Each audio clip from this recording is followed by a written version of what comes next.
بسم الله الرحمن الرحيم. Bismillahirrahmanirrahim.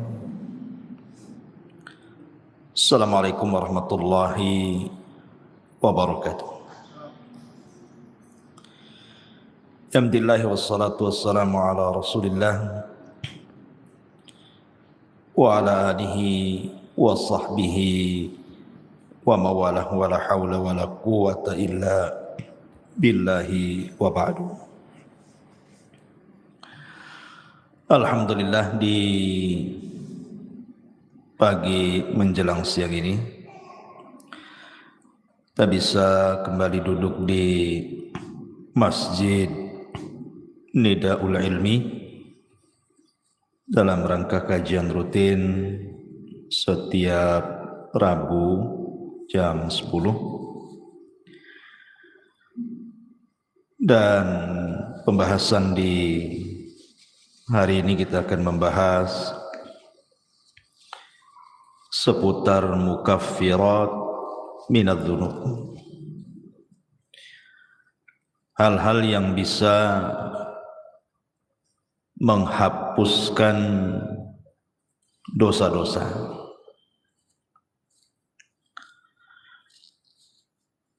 Tapi yang dimaksud di sini tentu tidak semua dosa. Karena dosa itu terbagi menjadi 3. Ada dosa yang disebut dengan dosa yang paling besar yang tidak mungkin diampuni, seperti kesyirikan. Itu tidak mungkin diampuni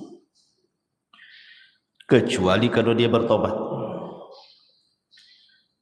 Karena itu berdasarkan nas Al-Quran, innallaha la yaghfiru an yushraka bihi wa yaghfiru ma duna dzalika liman yasha. Allah tidak akan mengampuni dosa orang yang menyekutukannya, dan Allah hanya mengampuni dosa selain itu. Yang kedua, ada dosa yang berkaitan dengan manusia, dan ini yang ditangguhkan ampunannya. Walaupun seseorang sudah meminta ampun kepada Allah Subhanahu wa taala, kalau belum mendapatkan keridhaan dan keikhlasan orang yang kita sakiti, kita zalimi, kita ambil haknya, kita rampas kehormatannya, dan begitu seterusnya, maka Allah Subhanahu wa taala tidak akan mengampuninya sampai ada kerelaan orang yang dizaliminya. Dan kalau dia sampai mati dan tidak kunjung pula mendapatkan kerelaannya, maka nanti akan terjadi qisas pada hari kiamat. Kemudian yang ketiga, inilah dosa antara kita dengan Allah Subhanahu wa taala. Inilah yang kita akan bahas, adalah dosa-dosa yang berkaitan kita dengan Allah Subhanahu wa taala selain syirik ataupun dosa yang berkaitan dengan orang lain. Banyak perkara-perkara sebenarnya yang hanya dengan melakukan amalan-amalan tertentu, maka Allah Subhanahu wa taala dengan sendirinya akan mengampuni dosa-dosa kita. Bahkan ada amalan-amalan itu yang kalau dilakukan itu, walaupun dosa kita sebanyak buih di lautan, maka Allah Subhanahu wa taala akan mengampuninya. Seperti apa contohnya? Nabi sallallahu alaihi wasallam bersabda dalam sebuah hadis,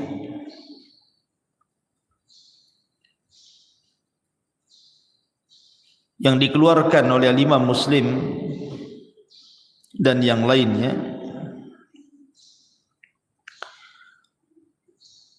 ketika menyebutkan riwayat tentang dosa-dosa yang akan diampuni walaupun dosa itu sebanyak buih di lautan.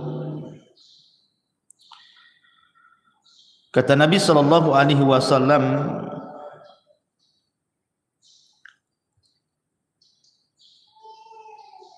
disebutkan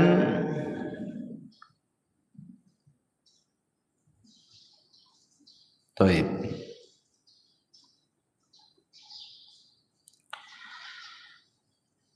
Dari Himran dia mengatakan, falamma tawaddu'a Uthman qala wallahi la uhaddithannakum hadithan wallahi laula ayah fi kitabillahi ma haddathtukumuhu inni sami'tu Rasulullah sallallahu alaihi wasallam yaqul la yatawadda rajulun fayuhsinu wudu'ahu thumma yusalli salata illa ghufira lahu ma bainahu wa bainas salati allati taliha. Qala Urwah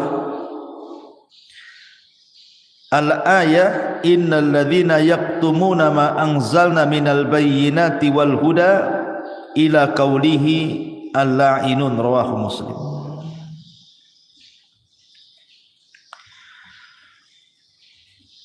Dari Himran dia mengatakan, ketika Uthman ibn Affan radhiyallahu an, beliau melakukan wudu. Kemudian dia mengatakan, demi Allah, saya akan ceritakan kepada kalian sebuah hadis. Demi Allah, kalau bukan karena ayat dalam Al-Quran, tentu aku tidak akan ceritakan ini kepada kalian. Aku mendengar Nabi SAW bersabda, tidaklah seseorang berwudu, kemudian memperbaiki wudunya, kemudian salat, maksudnya salat 2 rakaat wudu, kecuali akan diampuni antara dia dan jarak solat dia yang akan dilakukan setelahnya. Maka Urwah mengatakan yang dimaksud ayat oleh Uthman itu adalah sesungguhnya orang-orang yang menyembunyikan apa yang kami turunkan dari keterangan-keterangan dan petunjuk sampai kepada perkataannya, merekalah orang-orang yang akan dilaknat oleh Allah Subhanahu wa ta'ala. Lihat bagaimana di sini Uthman ibn Affan radhiyallahu anhu menjelaskan bahwa wudu itu bisa menggugurkan dosa. Jadi tetesan-tetesan air wudu itu bisa menggugurkan dosa kita. Artinya bahwa hanya semata-mata kita berwudu itu sudah diteteskan dosa-dosa kita lewat air wudu tadi. Bahkan Nabi SAW juga mengatakan dalam riwayat Muslim dari Abi Hurairah radhiyallahu anhu, man sabbahallaha fi duburi kulli salatin 33 wa hamidallaha 33 wa kabbarallaha 33 fatilka 99 wa qama tamamul mi'ati la ilaha illallah wahdahu la syarika lah lahul mulku wa lahul hamdu wa huwa ala kulli syai'in qadir ghufirat khotoyahu wa in kanat mithla zabadil bahri. Jadi kalau seandainya wudu tadi Bu itu sudah menggugurkan dosa, semata-mata ibu wudu itu bisa menggugurkan dosa tuh dari air-air wudu itu. Kemudian ibu melaksanakan sholat wajib, Setelah salat wajib itu kan ada zikir, Bu. Lihat bagaimana keutamaan zikir ba'da salat itu. Barang siapa yang bertasbih setiap selesai salat 33 kali, maksudnya ucapan subhanallah, kemudian mengucapkan alhamdulillah 33 kali, kemudian mengucapkan takbir Allahu Akbar 33 kali, maka jumlahnya 99 kali, digenapkan dengan la ilaha illallah wahdahu la syarikalah lahul mulku wa lahul hamdu wa huwa ala kulli syai'in qadir, kecuali akan dihapuskan kesalahannya walaupun sebanyak buih di lautan. Jadi jangan pernah meremehkan zikir setelah solat. Lihat bagaimana keutamaannya, luar biasa. Siapa yang bisa menghitung buih di lautan? Tidak ada. Tapi Nabi SAW mengatakan walaupun dosa kita seperti buih di lautan akan diampuni. Kemudian contoh yang lain dari Abu Hurairah radhiyallahu an, hadis ini disepakati Bukhari dan Muslim.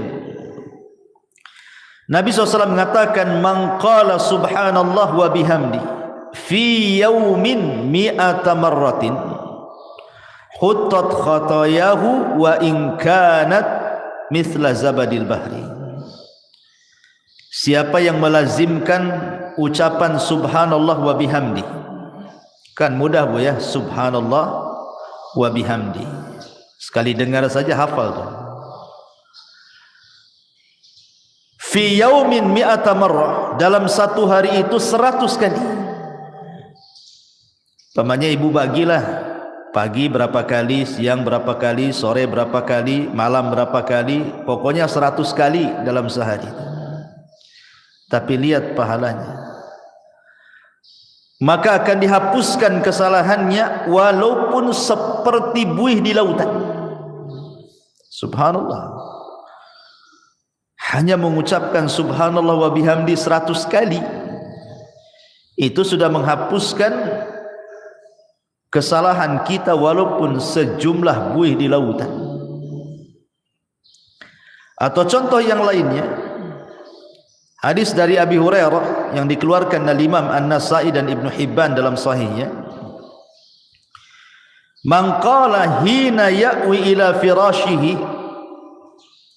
la ilaha illallah wahdahu la syarikalah lahul mulku wa lahul hamdu wa huwa ala kulli syai'in qadir la haula wa la quwwata illa billahil aliyyil azim subhanallah walhamdulillah wa la ilaha illallah Allahu akbar ghufirat lahu dhunubuhu aw khatayahu wa in kanat mithla zabadil bahri.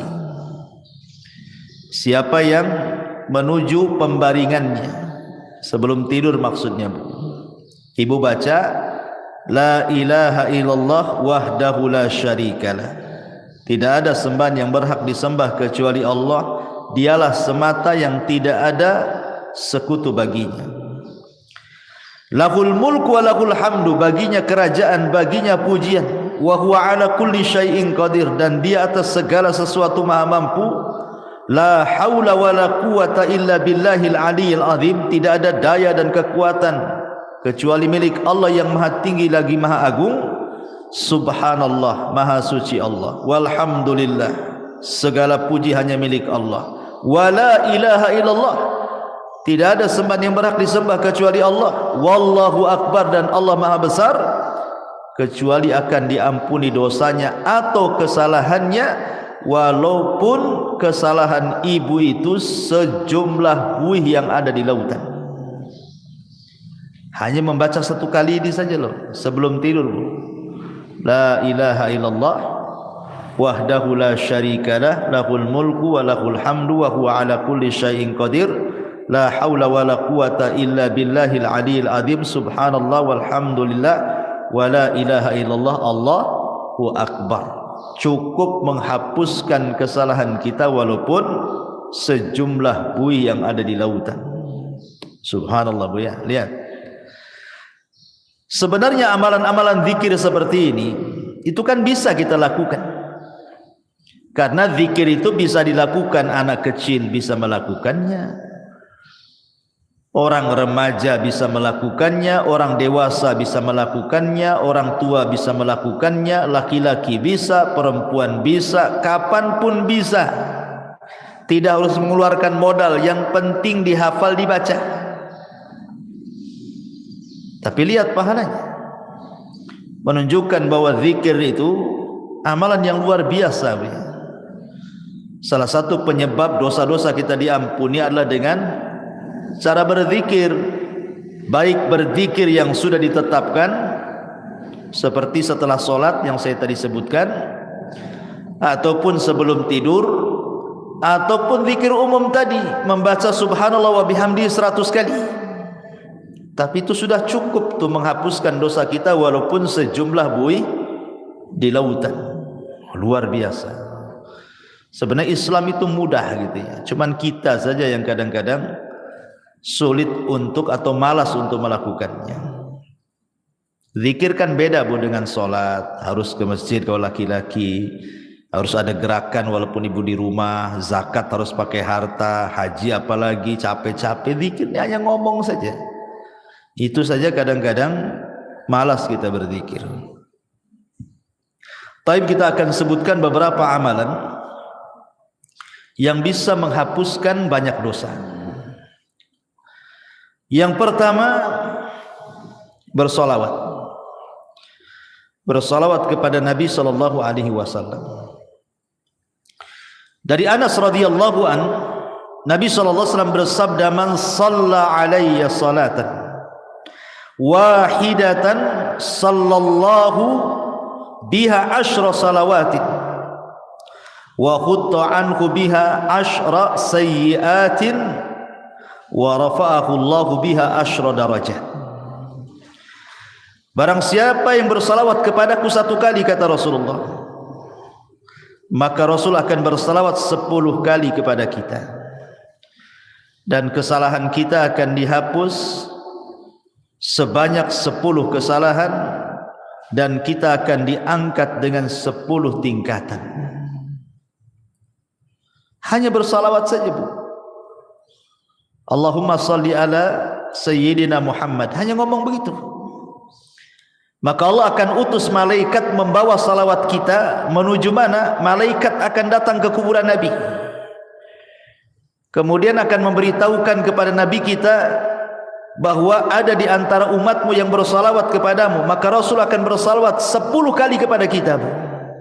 Subhanallah, apalah sulitnya bersalawat sambil jalan dari sini pulang, atau tadi dari rumah ke sini Allahumma sholli ala Muhammad, kan enggak ada susah. Biasakan.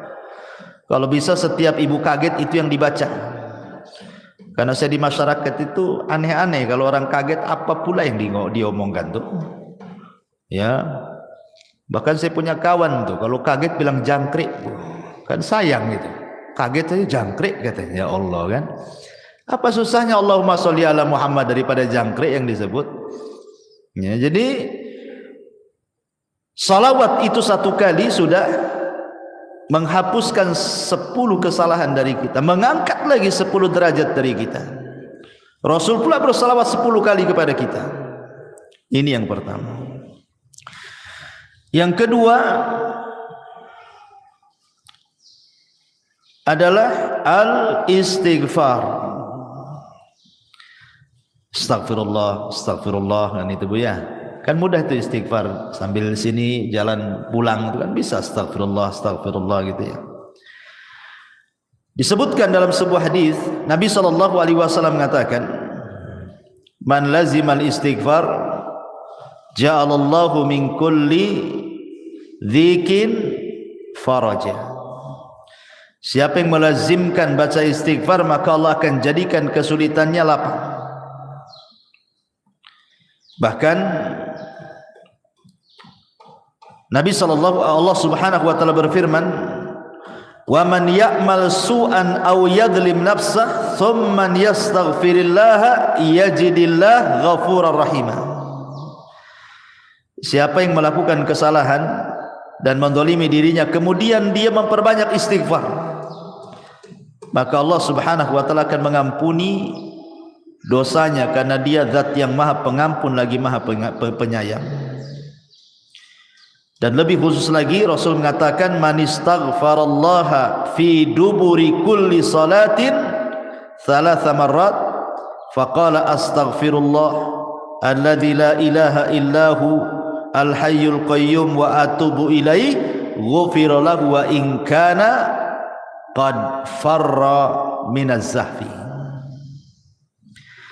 Barang siapa yang mengucapkan astaghfirullah setiap selesai salat 3 kali saja, astaghfirullah alladzi la ilaha illahu al-hayyul qayyum wa atubu ilaih, maka Allah akan ampuni walaupun dia membawa dosa pernah lari dari pertempuran.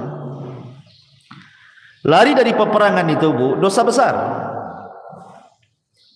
Enggak boleh orang lari dari peperangan itu, kecuali kalau musuhnya lebih banyak. Umpamanya lebih dari 3 orang, 1 melawan 3 orang, boleh lari.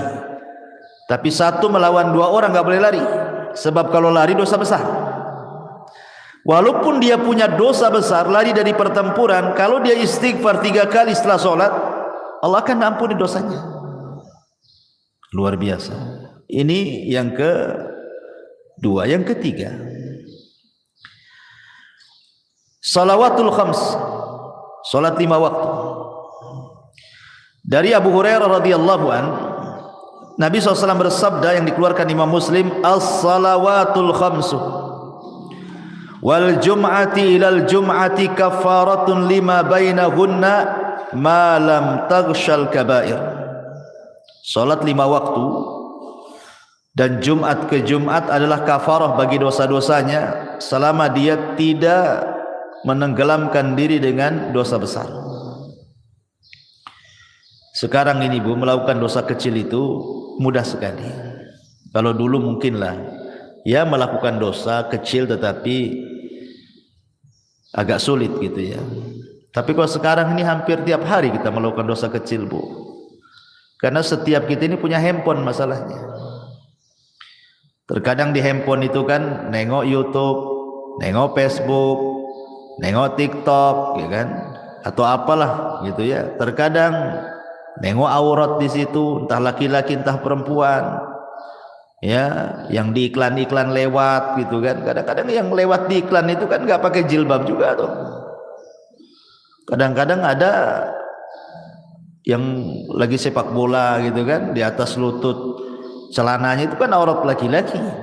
Kadang terlihat laki-laki, terlihat aurat perempuan hampir setiap hari.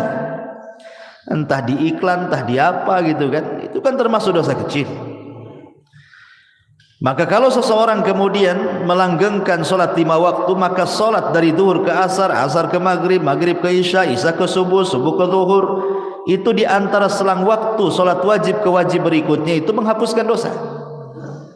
Bahkan di zaman Nabi ada seorang anak muda itu berkhalwat dengan seorang perempuan, tapi tidak melakukan zina, maksudnya zina benaran. Hanya mungkin ya pegang-pegang, peluk-peluk, cium-cium gitu saja kan. Tapi tidak sampai zina besar. Tapi di mata para sahabat, dosa yang seperti itu sudah dianggap dosa besar itu. Nyesel dia. Datang dia kepada Nabi. Rasul, saya sudah melakukan dosa besar katanya. Kenapa? Kata Rasul, tadi saya berkhalwat dengan seorang perempuan begini, tapi tidak sampai melakukan zina besar, hanya berkhalwat saja. Kata Nabi SAW, hal sallaital asra ma'iya jama'atan, apakah tadi engkau solat asar bersamaku jamaah? Kata anak muda ini, ya wahai Rasul. Apa kata Rasul? Idhab faqad ghafarallahu lak, pergi kamu, Allah sudah ampuni dosamu. Kenapa? Karena Allah mengatakan innal hasanat yudhibna sayyi'at, bahwa kebaikan-kebaikan itu bisa menghapuskan keburukan. Baik, selanjutnya apa lagi? Sedekah. Dalam sebuah hadis yang dikeluarkan ataupun dari sahabat Hudzaifah bin Yaman, ketika Umar bin Khattab radhiyallahu an menanyakan kepada Hudzaifah soal fitnah yang akan terjadi di akhir zaman, maka kemudian adalah yang kemudian Hudzaifah bin Yaman mengatakan, ana sami'tuhu yaqul, aku mendengar Nabi SAW bersabda, kata Hudzaifah, fitnatur rajuli fi ahlihi wa malihi wa jarihi tukaffiruha as-salatu was-siyamu was-sadaqah. Fitnah seseorang dari keluarganya, dari hartanya, dari tetangganya itu bisa digugurkan dengan salat, puasa dan sedekah. Jadi sedekah juga bisa menggugurkan dosa. Bahkan kalau seandainya sedekah itu dilakukan secara sirriyah, tidak terang-terangan, Bu, yang tahu hanya ibu dengan Allah Subhanahu wa taala saja. Gimana caranya Ustaz sedekah sirriyah itu? Oh gampang, sekarang kan di handphone itu sudah banyak tuh program SMS banking itu, Bu, ya. Kirim saja lewat SMS banking, kemudian coret namanya, kan gak nampak tuh pengirimnya, dicoret, kan tidak ada yang tahu siapa pengirimnya. Sudah gitu saja, tinggal konfirmasi. Ya, jangan dikasih tahu konfirmasinya. Kalau udah tahu nomornya, tahu pula dia, kan pakai nomor lain. Ya, jadi orang tak tahu yang dari mas sumbangan tuh. Makanya Nabi SAW mengatakan, sadaqatus sir tudfi'u ghadaba rabb. Bahwa sedekah yang tidak terang-terangan itu bisa menghilangkan kemurkaan Allah Subhanahu wa taala. Bahkan dalam riwayat, tudfi'ul khati'ah kama yudfi'ul ma'un nar, bisa menghilangkan kesalahan seperti api bisa dipadamkan dengan air. Rawahu Tirmidzi. Jadi sedekah juga bisa menggugurkan dosa. Kemudian apalagi intidharus shalah. Intidharus shalah, menunggu waktu salat.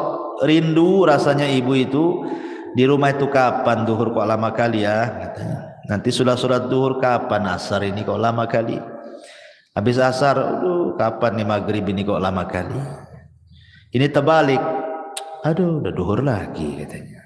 Nanti asar, cepat kali waktu ini, baru tadi itu sudah asar. Ah, itu sholat jadi beban bagi dia tuh kalau ngomong kayak gitu tuh. Tapi kalau orang rindu menunggu sholat dan ingin sholat kembali, maka Nabi SAW mengatakan, isbaghul wudu fil makari wa i'malul aqdam ilal masajid wa intidharus salati ba'das salah yughassilul khataya ghuslan. Sempurnakan wudumu ketika engkau susah untuk berwudu, entah airnya dingin, kayak sekarang kan lagi hujan terus nih di Batam nih, perasaan greges terus kan, Bu, ya, dingin-dingin terus. Apalagi datang subuh, nengok air kayak nengok es gitu ya. Tapi dipaksakan wudu, itu namanya menyempurnakan wudu. Gak suka nyentuh air pun tetap dia berwudu. Ataupun melangkahkan kaki ke masjid, ataupun menunggu sholat setelah sholat, maka itu bisa mencuci kesalahan-kesalahannya. Hadis ini sahih ala syarti Muslim dan dikatakan oleh Syekh Albani sebagai hadis sahih. Jadi menunggu salat ke salat itu bisa menggugurkan dosa. Kemudian apalagi seseorang yang terkena penyakit ataupun seseorang yang dilanda kesulitan, kesedihan, masalah gitu ya. Kemudian dia sabar. Kata Nabi SAW dari hadis Aisyah radhiyallahu anha, ma min musibatin tusibul muslim illa kaffarallahu biha anhu hatta syaukata yusyakah. Rawahul Bukhari.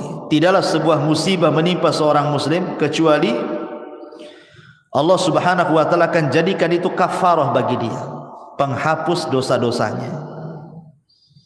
Sampai kepada duri yang menancap sekalipun kalau dia sabar. Umpamanya ibu nih jalan kaki dari sini, tiba-tiba kok ada lah yang nancap itu, entah tusuk sate gitu ya, atau mungkin duri tanaman. Kemudian ibu merasakan sakit, tapi ibu tidak ngeluh, ibu sabar gitu ya. Alhamdulillah, mudah-mudahan ini jadi penghapus dosa gitu ya. Itu bisa menghapuskan dosa tuh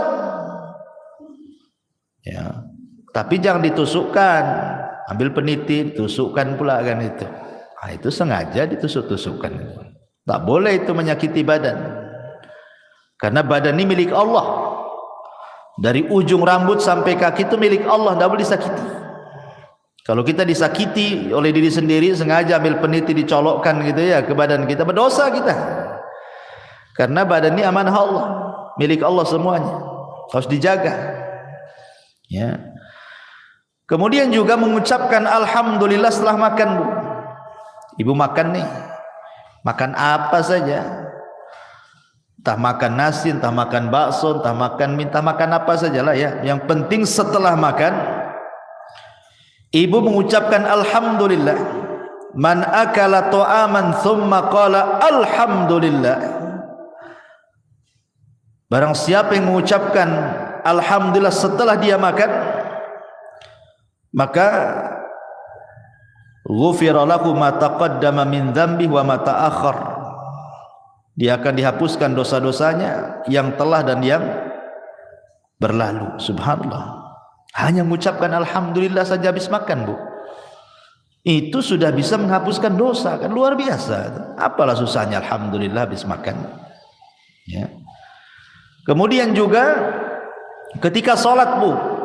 Ketika amin, ketika imam mengatakan ghairil maghdubi alaihim waladdallin, amin ya gitu ya. Ketika imam mengatakan amin, nah, kita juga ikut tuh amin.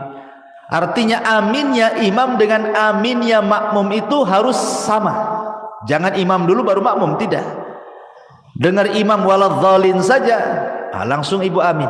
Jadi aminnya ibu dengan aminnya imam itu sama. Maka kata Nabi SAW, idza ammanal imam fa'aminu fa innahu man wafaqa ta'minahu ta'minal malaikati ghufira lahu ma taqaddama min dzambi. Ya. Apabila imam mengucapkan amin, maka aminlah. Maka barang siapa yang cocok antara aminnya ia dengan aminnya makmum, setara gitu ya, sama-sama, kemudian bertepatan pula dengan aminnya malaikat, maka akan diampuni dosa-dosanya. Coba ngucapin amin saja loh, diampuni dosanya. Luar biasa. Ya, tapi yang benar, jangan kayak anak-anak amin, yang kayak gitu ya. Jadi harus ada wazannya amin itu. Amin itu dibaca dua wazan, Bu. Bisa menggunakan wazan fa'ilun, ya, atau fa'ilun, dibaca amin atau amin. Nah, dua bacaan, Bu. Amin itu dua bacaan, ala wazni fa'ilun atau fa'ilun gitu ya. Bisa dibaca amin ataupun amin. Nah, dua-duanya boleh. Karena arti amin itu artinya ya Allah kabulkan doaku. Allahumma istajibli, itu arti amin itu. Jadi jangan main-main dengan amin itu, karena amin itu meminta kepada Allah agar doa kita dikabulkan dalam sholat. Kemudian juga contoh amalan yang lain adalah al-masyu ilal masajid, melangkah ke masjid. Itu pun termasuk yang bisa menggugurkan dosa. Seperti hadis yang tadi saya baca, isbagul wudu alal makarih wa kathratul khuta ila al masajid ghufira lahu ma taqaddama min dhanbi. Kemudian juga yang selanjutnya bagi laki-laki al muhafadzati ala salatil jum'ah, yang menjaga sholat Jumat. Karena Rasul mengatakan al-jum'atu ila al-jum'ati kafaratun lima bainahuma. Subhanallah. Jadi kalau seorang laki-laki melaksanakan Jumat nih, pemain Jumat ini, betul-betul dia melaksanakan Jumat. Kemudian nanti ketemu Jumat minggu depan tuh Bu, antara Jumat sekarang dengan Jumat minggu depan itu dosa kita sudah diampuni tuh. Ya, makanya ibu dorong suami itu jangan malas-malas ke masjid untuk sholat Jumat kalau datang Jumatan itu. Cepatlah bang ke masjid biar dapat unta. Nanti kalau terakhir nggak dapat tuh telur ayam pun tidak dapat gitu ya. Kemudian juga yang bisa menghapuskan dosa adalah kafaratul majlis, Bu. Ingat, Ibu ya, kafaratul majlis itu penting, Bu. Ibu umpamanya datang ke arisan atau mungkin datang ke kondangan, atau ibu main ke rumah kawan, entah berdua, entah bertiga, entah berempat, ngobrol lah ibu di situ sambil makan rujak, ya kan? Nanti Bu setelah pulang, Bu setelah selesai mau balik nih Bu ya, jangan lupa Bu baca kafaratul majlis. Subhanakallahumma bihamdika asyhadu an la ilaha illa anta astaghfiruka wa atubu ilaih. Kata kawannya, kayak ustad aja katanya. Ini habis ngaji ya. Bukan kafaratul majlis, bukan penutup kajian. Kafaratul majlis itu penutup majlis. Kenapa Bu disarankan membaca kafaratul majlis? Yang namanya orang ngobrol bertiga, berempat, apalagi orang rame Bu, terkadang adalah yang keseleo ngomong tuh. Entah keseleo akhirnya bicarakan orang, entah terlalu kasar nyinggung orang yang ada di situ. Coba bayangkan, coba ibu datang ke rumah kawan tak ada dosa, tahu-tahu ngobrol di situ jadi punya dosa. Akhirnya apa? Gibain orang, atau mungkin tersinggunglah orang yang ada di situ dengan ucapan ibu gitu ya, atau dengan intonasi ibu disangka ibu marah, jadi orang nggak enak kan. Nah, supaya hilang dosa-dosa di majelis itu Bu, pulang tak bawa dosa, berangkat tak bawa dosa, gitu maksudnya. Supaya pulang pergi itu betul-betul tak bawa dosa. Jangan pula berangkat tak bawa dosa, pulang pula bawa dosa. Nah, itu pentingnya kafaratul majlis. Kemudian juga ibu kalau dengar azan Bu, kan di situ apa namanya, ada doa. Ya, doa apabila ibu mendengar suara muazzin. Kata Nabi SAW, biasakan kalau umpamanya ibu kan setelah membaca, kata Rasul kalau muazzin bilang Allahu Akbar ya kita Allahu Akbar kan itu ya, sampai kepada hayya ala taini ya, hayya ala shalah ya al falah, kan tidak sama tuh jawabannya. Ibu membaca la haula wala quwata illa billah, habis itu kemudian membaca doa azan kan, Allahumma rabb hadhihi da'wati tamah sampai selesai. Selepas itu ibu membaca asyhadu an la ilaha illallah wahdahu la syarikalah wa anna muhammadan abduhu wa rasuluh raditu billahi rabbah wa bi muhammadin rasulah wa bil islami dina ghufira lahu min dzambihi. Kalau ibu membaca selepas mendengar azan asyhadu an la ilaha illallah wahdahu la syarikalah wa anna muhammadan abduhu wa rasuluh raditu billahi rabba wa bi muhammadin nabiyya atau rasula wa bil islami dina, maka akan diampuni dosa-dosanya. Coba hanya ngomong begitu saja diampuni dosa-dosanya ya. Kemudian juga at-tasamuh wal af, at-tasamuh wal af, memaafkan orang dan berlapang dada dari orang.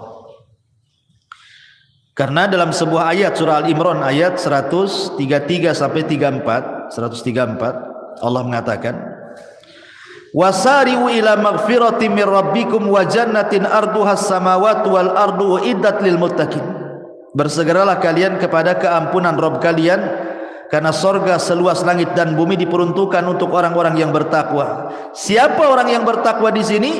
Alladzina yunfiquna fis sarra'i wadh dharra wal kadhiminal ghaid wal afina 'anil nas wallahu yuhibbul muhsinin. Orang yang bertakwa yang disediakan sorga seluas langit dan bumi itu, yang akan mendapatkan ampunan itu adalah orang-orang yang berinfak baik dalam kondisi senang ataupun susah, dan orang-orang yang menahan emosi dan mudah memaafkan manusia. Tahan emosi, kalau lagi marah tahan, itu bisa menghapuskan dosa, Bu. Jadi kalau ada orang yang nyakiti ibu, tiba-tiba ibu dimarahi orang, digibai orang, ya ibu manusiawi kan, pasti mau marah kan itu. Tapi ibu tahan-tahan marahnya. Ketika ibu menahan marah, itulah dosa ibu diampuni itu. Apalagi sampai memaafkan, kasih uzur, sudahlah, saya maafkan, memang dia gitu sih, biasalah dia gitu. Dimudahkan gitu ya, disederhanakan masalah, jangan dibesar-besarkan, nanti jadi tengkar. Itu saja bisa menghapuskan dosa. Kemudian yang lain juga bacaan tahlil, Bu, bacaan la ilaha illallah. Kata Nabi SAW, man qala la ilaha illallah wahdahu la syarika lahul mulku wa lahul hamdu wa huwa ala kulli syai'in qadir fi yaumin mi'ata marrah.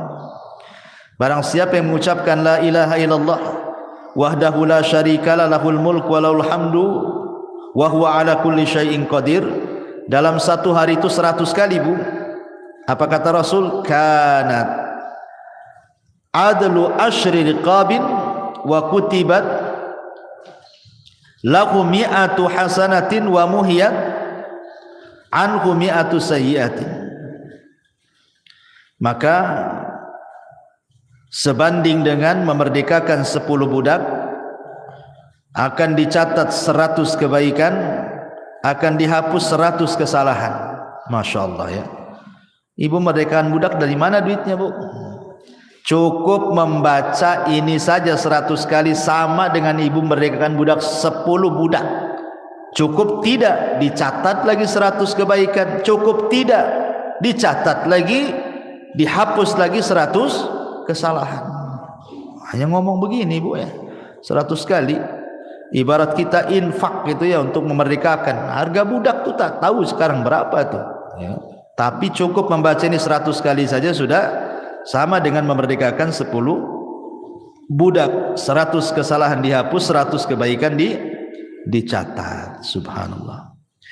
Termasuk juga, Bu, salatu rakaataini, salat 2 rakaat apabila ibu melakukan dosa. Ibu habis gibah nih di tetangga nih, lama pula gibahnya setengah hari, baru balik, aduh mak, tadi saya sudah gibai orang nih, nantilah, langsung ibu telepon sama yang digibai itu, saya minta maaf loh, tadi saya yang gibai anti loh, minta maaf ya. Habis itu ngomong sama kawan-kawan yang satu majelis tuh, saya nggak ikut-ikut loh katanya. Nah, ibu langsung sholat 2 rakaat tuh, sholat tobat namanya ya. Maka kata Nabi SAW, ma min abdin aznaba dzamban fayuhsinu tuhur thumma yaqumu fayusalli rak'ataini thumma yastaghfirullah illa ghufirallah. Tidaklah seorang hamba melakukan dosa kemudian dia memperbaiki wudu, kemudian dia salat 2 rakaat, salat taubat, bertobat kepada Allah, kecuali Allah akan ampuni itu dosa-dosanya ya. Kemudian juga yang bisa menghapuskan dosa adalah ittiba'us sayyi'ah al-hasanah, ikuti yang buruk dengan yang baik. Jadi kalau seandainya satu hari ini kita melakukan keburukan, maka buatlah satu hari ini juga melakukan kebaikan. Boleh jadi mungkin satu hari ini ibu tidak sadar marahi orang, yang dimarahinya mungkin ya kita tidak tahu apakah dia menerima atau tidak gitu kan. Tapi mungkin ibu melakukan hal yang sama. Buatlah kebaikan di situ juga. Kalau tadi marah-marah, sekarang ngomong yang baik-baik, yang santun-santun sama orang gitu ya. Jadi imbangi itu keburukan dengan kebaikan. Sebagaimana yang sering saya katakan, kalau ibu melakukan dosa yang tidak terang-terangan dalam satu hari ini 2 kali, maka lakukan juga amalan yang baik yang tidak terang-terangan 2 kali juga, supaya bisa menghapus kesalahan tadi. Karena Rasul yang mengatakan wa atbi'is sayyi'atal hasanata tamhuha. Ikutilah yang buruk dengan yang baik. Yang baik itu pasti mengalahkan yang buruk. Innal hasanat yudhibnas sayyi'at. Karena kebaikan itu bisa menghilangkan keburukan. Termasuk juga orang-orang yang mati syahid, orang-orang yang terlibat dalam perang gitu ya. Karena Rasul yang mengatakan Allah akan mengampuni dosa orang yang mati syahid apapun dosanya kecuali utang. Kecuali kalau dia punya utang lain, kata Rasul. Termasuk juga at-taubatus shadiqah. Bertobat betul-betul sebelum matahari terbit dari barat ataupun sebelum nyawa di kerongkongan. Nah, itu bisa menghapuskan dosa. Termasuk juga puasa.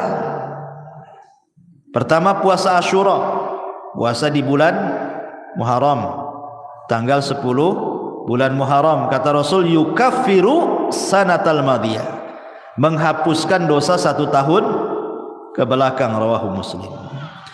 Ataupun puasa Arafah tanggal 9 bulan Dzulhijjah umpamanya ya. Rasul mengatakan yukaffiru sayyi'atal madiyatal baqiyah. Kalau puasa tanggal 9 Dzulhijjah ini lebih hebat lagi pahalanya, dihapuskan kesalahannya setahun ke belakang dan setahun ke depan, luar biasa. Ataupun puasa bulan Ramadan. Nah, itu kalau Ramadan jelas-jelas Bu ya, puasanya, sholat malamnya, Lailatul Qadarnya, itu menghapuskan dosa semua. Kata Nabi SAW, man shoma Ramadanan, wa fi riwayatin man qama Ramadanan, wa fi riwayatin man qama Lailatul Qadrin imanan wa ihtisaban ghufira lahu ma taqaddama min dambi. Barang siapa yang puasa di bulan Ramadan, dalam riwayat barang siapa yang salat malam di bulan Ramadan, dalam riwayat yang lain barang siapa yang mendirikan Lailatul Qadar penuh iman dan mengharap pahala, maka Allah akan ampuni dosa-dosanya. Nah, ini juga perkara-perkara yang bisa menghapuskan dosa, termasuk haji dan umroh kalau ibu punya uang. Karena Nabi SAW yang mengatakan, man hajja lillahi falam yarfus walam yafsuq raja'a ka yaumin waladathu ummuhu. Siapa yang haji karena Allah Bu, bukan karena manusia, dia tidak mengeluarkan kata-kata kotor selama haji, tidak melakukan kemungkaran selama haji, kefasikan, kecuali pulang Bu seperti anak bayi. Anak bayi kan gak punya dosa Bu. Nah, itulah keutamaan orang haji, pulang saja gak punya dosa dia.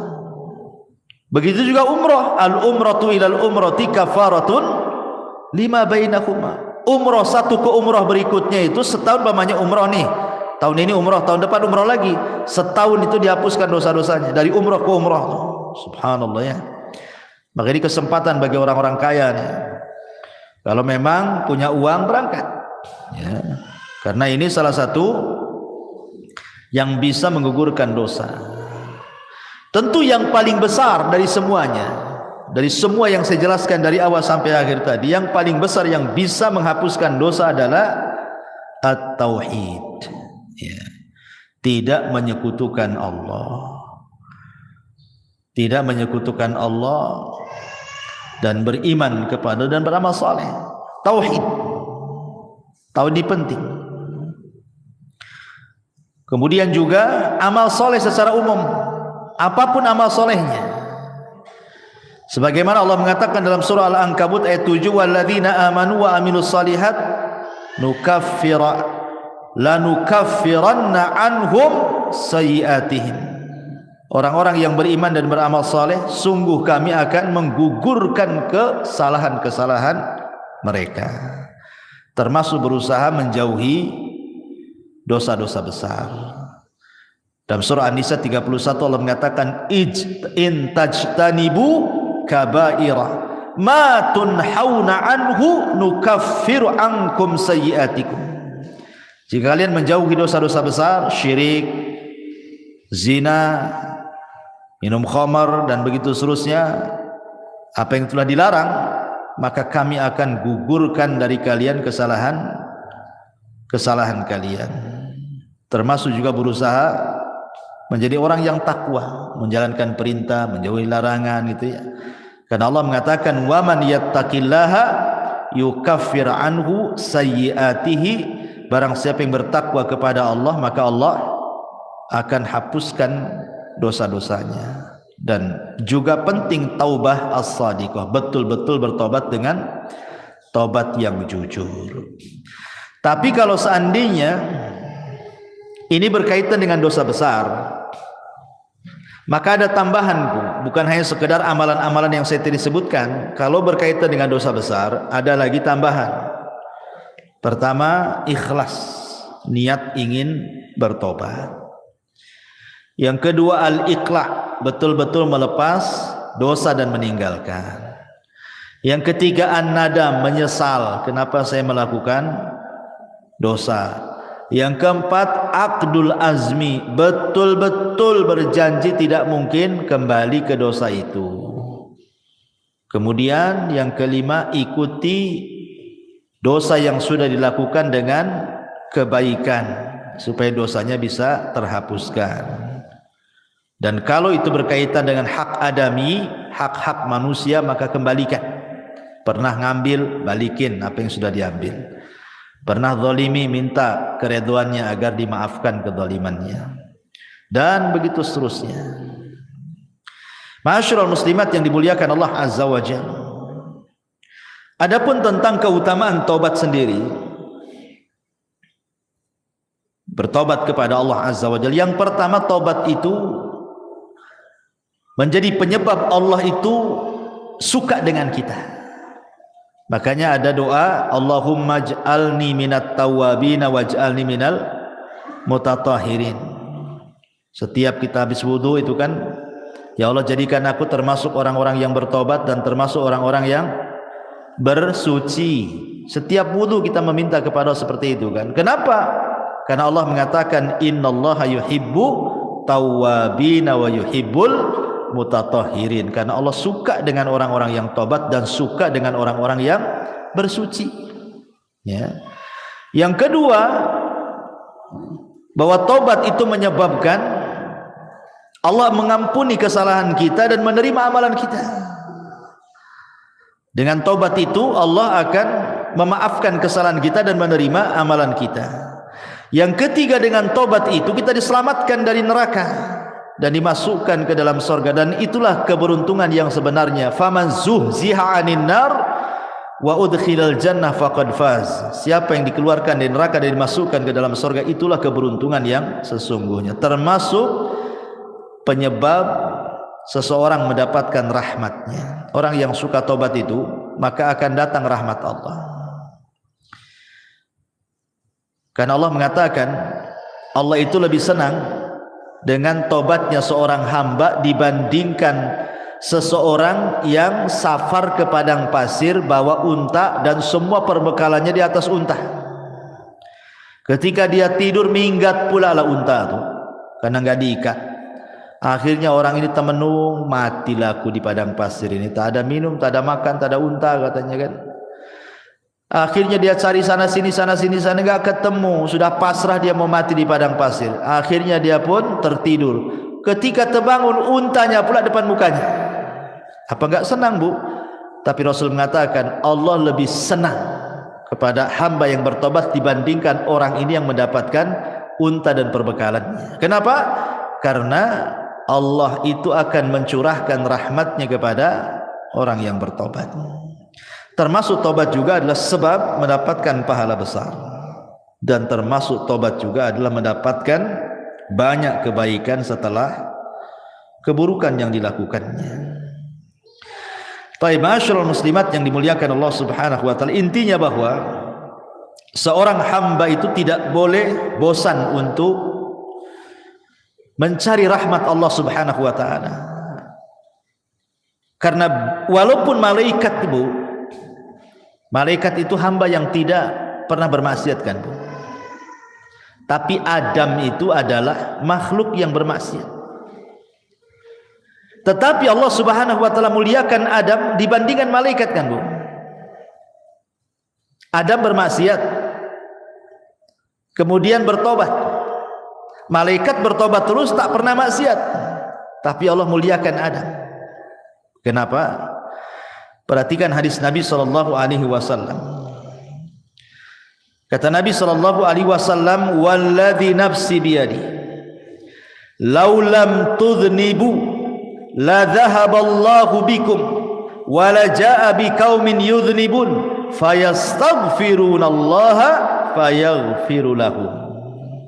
Demi zat yang jiwaku di tangannya, kata Rasul, seandainya kalian tidak melakukan dosa seperti malaikat, anggaplah kalian seperti malaikat, tidak punya dosa, tidak pernah melakukan dosa, tentu Allah akan binasakan kalian semua, dan akan didatangkan sebuah kaum yang berdosa kemudian minta ampun kepada Allah, Allah pun ampuni dia. Kenapa? Karena Allah suka dengan orang yang bertobat. Lah macam mana orang bertobat kalau tak punya dosa? Kan bertobat tu karena punya dosa, kemudian dia bertobat. Allah suka tu dengan orang yang bertobat. Tapi jangan disengaja buat dosa, nanti tak sempat pula bertobat. Ya. Jadi maksudnya di sini adalah lihat bagaimana keutamaan orang yang bertobat kan. Karena memang Allah Subhanahu wa taala sudah memang melekatkan kepada anak Adam itu pasti berbuat dosa. Kullu bani Adam khata'un wa khairul khata'ina tawwabun, kan itu. Setiap anak Adam itu pasti dosa. Pasti melakukan dosa. Kalau ada ibu yang mengatakan saya tidak pernah berbuat dosa, kadzabti, dusta ibu ini. Dustakan orang yang mengatakan saya tidak pernah berbuat dosa. Karena dosa itu macam-macam. Tetapi sebaik-baik orang yang melakukan dosa, tobat. Ya, bertobat kepada Allah Subhanahu wa taala. Ma'asyiral muslimat yang dimuliakan Allah Azza wa Jalla, yang jelas bahwa ingat, sebesar apapun dosa kita, sebesar apapun dosa kita, walaupun sampai membumbung ke langit sekalipun, sampai ke awan lah dosa kita itu saking banyaknya, kalau kita datang betul-betul menghadap Allah ingin bertobat, apa dalam hadis qudsi itu Allah katakan, ya ibadi lau dhunubuka ananas sama thumma astaghfartani ghafartu laka ala ma kana minka wala ubali. Hei anak Adam, sekalipun dosamu melambung sampai ke langit, kata Allah, tapi kau datang kepadaku dengan ikhlas ingin bertobat, ku ampuni, aku enggak peduli, kata Allah. Lihat bagaimana luasnya rahmat Allah Subhanahu wa taala. Sampai Amr bin As ini kan Bu, seorang sahabat, dia baru masuk Islam setelah 20 tahun. Dia sama dengan Khalid bin Walid tuh, 20 tahun baru masuk Islam. Setelah lewat Islam 20 tahun baru masuk Islam tuh, Khalid bin Walid, Amr bin As, dan ada satu kawannya itu, 3 orang. Khalid bin Walid langsung masuk Islam, berbaiat kepada Rasul. Amr bin As pula ragu-ragu. Kata Rasul, kenapa kau ragu-ragu, hai Amr? Apakah kau ragu-ragu dengan agamaku? Kata Rasul. Kata Amr, bukan itu wahai Rasul, aku ingin masuk Islam tapi ada syaratnya, kata Amr. Kata Rasul, apa syaratnya? Begini Rasul, kau tahu apa yang sudah kulakukan kepadamu dan sahabatmu, sampai ketika kaum muslimin hijrah ke Habasyah juga Amr bin As yang melobi Najasyi untuk memulangkan. Kau sudah tahu dosaku banyak wahai Rasul, saya siap masuk Islam. Pertanyaannya, aku minta syarat. Kata Rasul, apa syaratnya? Seandainya aku masuk Islam, maukah kau berdoa kepada Allah agar dosa-dosa yang selama ini kulakukan kepadamu dan sahabat-sahabatmu Allah ampuni? Rasul pun tersenyum dan mengatakan, ya Amr, innal Islam yahjubu ma qabla. Amr, Islam itu menghapuskan dosa-dosa sebelum Islam, sebagaimana taubat itu tahjubu ma qabla, menghapuskan dosa-dosa sebelum taubat. Artinya nikmat Allah, rahmat Allah itu luas. Di zaman Bani Israel ada 99 orang dibantai oleh preman, tapi dapat hidayah. Preman ini ingin bertaubat. Datang dia kepada seorang rahib, jahil pula rahib ini. Rahib, Pak Pendeta, saya ingin masuk bertobat nih, saya sudah membunuh 99 jiwa nih, macam mana cara nebusnya nih? Kata pendeta itu, oh nggak bisa, kau dosamu udah banyak tuh. Satu orang kau bunuh saja besar, 99 pula kau bunuh, tak bisa, nggak ada tobat bagimu. Gitu. Marah dia, dibantai pula tuh si rahib itu. Genaplah 100 jiwa dia bantai. Tapi dia tidak putus asa ingin bertobat. Ketemulah seorang alim, memang ahli ilmu gitu ya, bertanya, ada nggak tobat, saya sudah membunuh 100 jiwa, yang terakhir seorang rahib ku bantai gitu. Akhirnya kata sang alim nih, ada, tapi kau harus datang ke perkampungan. Kampung itu semua orang alim, orang soleh, orang baik. Kau gabunglah dengan mereka. Mudah-mudahan Allah berikan rahmat kau di sana. Menunjukkan apa? Lingkungan itu mempengaruhi tobat. Ya, berangkat dia di tengah jalan, entah berantah, mati pula dia, entah jatuh entah apa, mati dia. Belum sampai ke kampung yang dituju, datang malaikat azab mau ngambil ruhnya. Dia pantas masuk neraka katanya. Datang pula malaikat rahmat, bukan, dia ahli sorga karena sudah ada niat tobat. Kata malaikat azab, tidak bisa, dia sudah membunuh 100 jiwa, yang terakhir tuh pendeta dibunuh dia katanya. Akhirnya rebutanlah ruhnya malaikat azab dan rahmat ini. Akhirnya Allah mengutus apa? Malaikat hakim. Kata malaikat hakim pemutus ini, tunggu dulu, jangan diputuskan apakah dia termasuk ahli nar atau ahli jannah katanya. Kita ukur dulu antara kematian dia, jaraknya dengan kampung yang dituju, dengan kematian dia kepada orang yang bertanya. Kalau dekat kepada yang bertanya, masukkan dia ke neraka. Kalau dekat ke kampung yang dituju, masukkan dia ke sorga. Sebenarnya disebutkan dalam riwayat itu, dia itu baru keluar dari orang yang bertanya. Artinya desa yang dituju masih jauh itu sebenarnya. Tapi karena Allah luas rahmatnya, dilipatlah bumi itu sama Allah. Akhirnya didekatkan ke kampung itu. Padahal sebenarnya dekat ke yang ditanya karena baru keluar dari orang yang bertanya itu. Tapi karena rahmat Allah itu luas, dilipat bumi sama Allah, didekatkan ke kampung yang akan dituju bertobat. Subhanallah. Itulah kenapa Allah mengatakan inna rahmati taghlibu ghadabi. Rahmatku mengalahkan kemurkaanku. Allah lebih sayang. Ya, karena sudah ada niat tobat, dilipat bumi, dekatkan pula ke kampung bertobat, masuklah dia ke dalam sorga. Itu menunjukkan apa? Jangan putus asa dari rahmat Allah Azza wa Jalla. La taqnatu min rahmatillah, innallaha yaghfiru dzunuba jami'a. Jangan pernah putus asa dari rahmat Allah. Karena Allah itu mengampuni semua dosa, sebesar apapun dosa, hatta syirik sekalipun. Anggaplah syirik sekalipun. Tapi kalau dia ingin bertobat kepada Allah Subhanahu wa taala, enggak ada mustahil. Allah itu Ghafurur Rahim. Allah itu Maha menerima tobat siapapun. Dan harus yakin, ya, rahmat Allah itu luas. Rahmat Allah itu seluas-luasnya, sampai ada seorang anak muda di zaman Bani Israel, tidak pernah melakukan dosa 70 tahun. Mana ada zaman sekarang anak muda enggak melakukan dosa? Yang ada gemar melakukan dosa.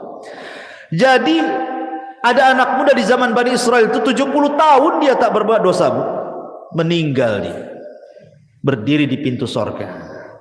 Kata Allah, masuk kau ke dalam sorga dengan rahmatku. Kata anak muda itu, tidak mau saya ingin masuk sorga dengan amalanku katanya.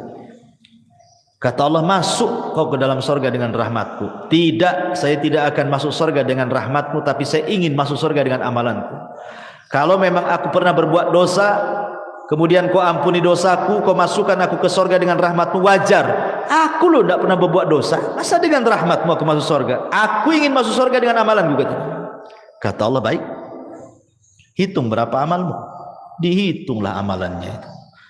Rupanya setelah dihitung amalannya tidak sebandinglah dengan satu nikmat Allah yang Allah berikan kepadanya berupa penglihatan. Takut dia tak masuk sorga. Akhir mengatakan, ya Rabb, sudahlah, enggak apa-apa, masukkan aku ke surga dengan rahmatmu saja katanya. Nah, lihat. Jadi rahmat Allah itu luas. Jangan stres. Banyak orang yang stres gara-gara pernah melakukan dosa, ingin tobat, kayaknya Allah sudah tutup pintu tobat. Enggak, Allah itu beda dengan manusia. Kalau manusia kita sakiti, kita jengkeli, ya kan Bu, kemudian kita datang ke rumahnya, ngetuk pintu, tadi buka-buka sama dia.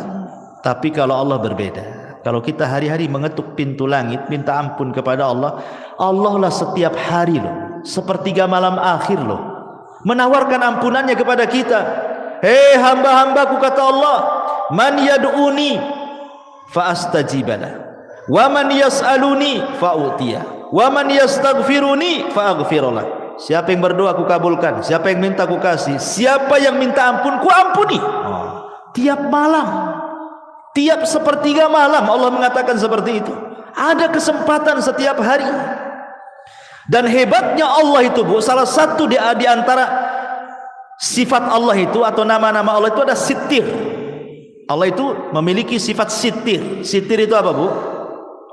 Menutup aib kita. Kita melakukan dosa di malam hari, Allah tutup pula aib kita di siang hari. Kita melakukan dosa di siang hari, Allah tutup aib kita di malam hari. Kurang apa Allah itu coba? Sudah kita berbuat dosa kepada Allah, Dia pula tutupi aib kita. Karena mulianya manusia itu karena ditutup aibnya sebenarnya. Coba kalau seandainya orang itu dibongkar aibnya, Bu, nggak ada orang menghormati orang itu, pasti meletakkan pasir semua di atas kepalanya. Imam Ahmad saja ngomong begitu. Ketika murid-muridnya datang kepada Imam Ahmad lagi belanja tuh di pasar tuh. Kata murid-muridnya, "Ya Imam, biar kami bawa barang-barangmu ke rumah. Kau jalan kaki saja. Kau kan guru kami," katanya. Kata Imam Ahmad, "Enak saja kau ini," katanya. "Kau kan nggak tahu aibku saja," kata Imam Ahmad. "Kalau kau tahu aibku, Allah bongkar aibku, pasti kau letakkan pasir di atas kepalaku. Aku dihormati itu karena Allah tutup aibku," katanya. Semua manusia, mau ustadznya, mau santrinya, mau awamnya, mau menterinya, mau presidennya, mau siapapun manusia di dunia ini, Bu, kalau sempat Allah bongkar aibnya, nggak ada manusia itu dihormati sama sekali.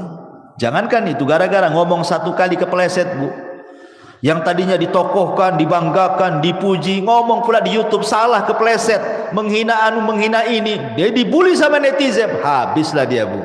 Itu baru kepleset satu tuh, sudah dihabiskan nih, nggak dihormati lagi, dicaci maki yang ada itu sama netizen. Gimana kalau satu umur dia betul-betul ditampakkan aibnya? Ya Allah ya Rabb, tidak ada manusia yang mulia di hadapan manusia. Bersyukur kita punya Allah itu maha sitir. Ya, sudah kita berbuat dosa, Allah tutup pula. Alhamdulillah. Dan habis itu Allah kasih pula peluang kita bertobat. Enak, Bu. Kalau ibu buat salah sama saya, Bu, ibu minta maaf, paling jawaban saya, nantilah tengoklah. Kalau pantas dimaafkan, saya maafkan. Kalau tak pantas, ya tak saya maafkan. Nah itu kalau kita tuh. Kalau tidak, sudah kita berbuat salah sama Allah, Allah tutup aib kita, Allah kasih pula peluang tobat. Masya Allah. Allah itu Rahim, Rahman, Ghafur, ya, Latif. Luar biasa nama-nama Allah Subhanahu wa ta'ala. Wallahu a'lam bishawab. Ini saja yang bisa sampaikan, Bu. Ya, silahkan kalau ada yang mau bertanya gitu sebelum kita tutup.